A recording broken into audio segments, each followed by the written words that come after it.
Reels वाली बहू। प्रज्ञा को रील्स बनाने का बड़ा ही क्रेज है और वो दिन भर रील्स बनाती रहती है। खाते पीते घूमते फिरते घर में कॉलेज में रील्स बनाने के कारण प्रज्ञा पूरे कॉलेज में हाईलाइटेड है। जहां उसकी रील्स सभी को पसंद आते हैं, वहीं मनीषा चिंता में डूबी रहती है। एक रोज जब खाते हुए प्रज्ञा रील्स बना रही होती है, तब मनीषा कहती है, एक मिनट भी चैन नहीं है इस लड़की को। ये नहीं कि खाना तो आराम से खा ले, लेकिन नहीं, अरे थोड़ी देर रील्स नहीं बनाओगी तो आसमान नहीं टूट पड़ेगा। अरे मम्मी, इसी को तो कहते हैं डिटर्मिनेशन। तुम नहीं समझोगी ये सब। भगवान, इस लड़की को सद्बुद्धि दे। जब देखो तब टेढ़ा बाका मुंह बनाती रहती है। मनीषा की बात का प्रज्ञा पर जरा भी असर नहीं होता और वो खाते खाते रील्स बनाती रहती है। दिन बीतने लगते हैं और देखते देखते प्रज्ञा का कॉलेज भी खत्म हो जाता है। आए दिन कोई ना कोई मनीषा को प्रज्ञा की शादी करवाने का सुझाव दे जाता है। सब ठीक ही कहते हैं, प्रज्ञा की शादी कर देनी चाहिए। अपने घर के काम काज में व्यस्त हो जाएगी तो खुद ही ये रील्स और नाच गाना बंद हो जाएगा। मनीषा और प्रेम प्रज्ञा के लिए एक अच्छा लड़का ढूंढने लगते हैं और तभी विकी का रिश्ता प्रज्ञा के लिए आता है, जिसने प्रज्ञा को उसकी रील्स देखकर पसंद कर लिया था। अगले दिन विकी अपने माता पिता के साथ प्रज्ञा के घर पहुंच जाता है और प्रज्ञा साड़ी पहने हाथों में चाय की ट्रे लिए उनके सामने आती है। जब विकी को पसंद है तो हमें भी बहू पसंद है। बहन जी, आप बारात की तैयारी कीजिए। एक बार लड़का लड़की अकेले में बात कर ले तो अच्छा रहेगा। हाँ हाँ, क्यों नहीं। मनीषा विकी को प्रज्ञा के कमरे में भेजती है, जहाँ प्रज्ञा पहले से ही रील्स बना रही होती है। तभी विकी कहता है, आ गए आपके साजन जी। हमारे साथ ये रील्स कंप्लीट करती तो और भी अच्छा रहता। अच्छा जी, अब आ ही गए हैं तो बना ही लेती हूँ आपके साथ। दोनों मिलकर रील्स बनाते हैं। जब वी मीट और तुरंत पोस्ट भी कर देते हैं। फिर विकी कहता है, जब आप साड़ी में चाय लेकर आई तब मुझे लगा कि कहीं मैं गलत घर में तो नहीं आ गया। अब सही है। दोनों की शादी पक्की हो जाती है और शादी के दिन भी प्रज्ञा रील्स बनाने से चूकती नहीं। यहाँ तक कि बारात के समय भी नाचते हुए रील्स बनाती है। सभी लोग प्रज्ञा की तारीफ के पुल बांध देते हैं और प्रज्ञा नाचती गाती अपने ससुराल चली जाती है। सब कुछ अच्छा चल रहा होता है। प्रज्ञा यहाँ भी दिन भर हर चीज की रील्स बनाती रहती है। लेकिन कुछ दिनों के बाद जब सुनीता कहती है, बहू, ये रील्स के साथ साथ कुछ काम भी कर लिया करो। वैसे तुझे और क्या क्या बनाना आता है? मम्मी जी, वैसे तो सब कहते हैं कि मैं सब कुछ अच्छा बनाती हूँ, लेकिन मुझे लगता है कि मैं मैगी अच्छा बना लेती हूँ। हाँ, कॉफी भी अच्छा बना लेती हूँ और मुंह तो सबसे अच्छा बना लेती हूँ। हैं? अच्छा अच्छा। सुनीता अपना माथा पकड़ लेती है और कहती है, बहू, कुछ खाना बनाना भी सीख लेती। मम्मी जी, मैं लंबी प्लानिंग कर रही हूँ। जल्दी ही मैं इतनी फेमस हो जाऊंगी कि मुझे पैसे मिलने लगेंगे। हम दोनों सास बहू राज करेंगे, राज। नौकर काम करेंगी और लोगों की तो लाइन लगेगी हमसे मिलने के लिए।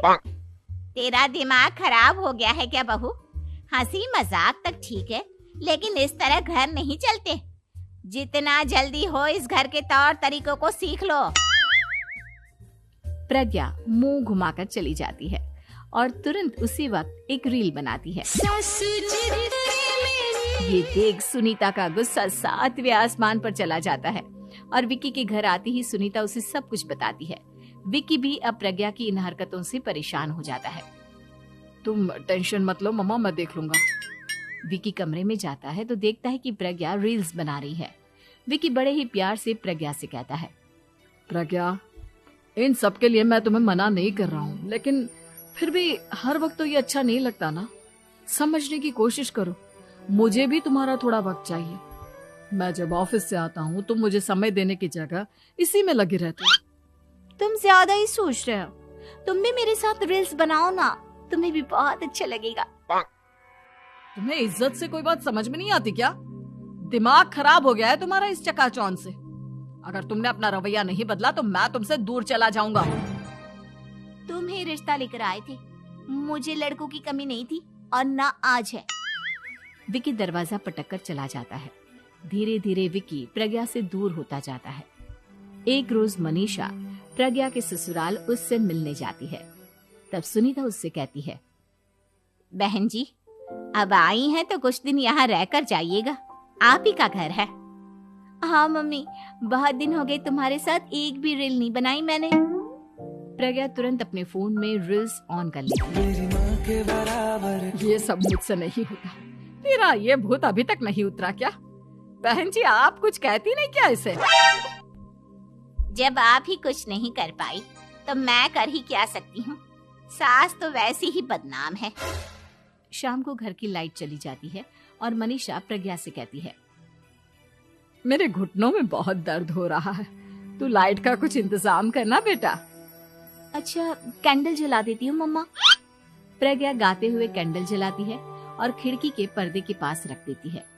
मनीषा जिसे बहुत दर्द हो रहा है वो सो जाती है और प्रज्ञा हमेशा की तरह अपने रील्स में लग जाती है।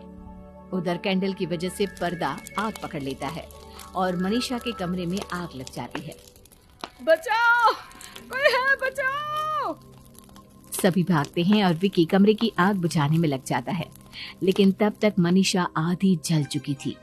मनीषा की हालत देख प्रज्ञा रोने लगती है। विकी मनीषा को तुरंत हॉस्पिटल ले जाता है और उसे एडमिट कराता है। विकी प्रज्ञा से कहता है, देख लिया ना, तुम्हारे इस नाच गाने की वजह से आज तुम्हारी माँ की जान जाते जाते रह गई। अब पता नहीं तुम और क्या चाहती हो।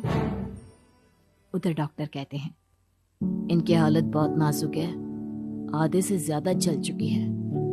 प्रज्ञा रोती हुई मंदिर में जाती है और भगवान के आगे जाकर कहती है, भगवान मेरी माँ को ठीक कर दो, मैं कसम खाती हूँ हाथ से ये रील्स बनाना छोड़ दूंगी, बस मुझे मेरी माँ वापस मिल जाए।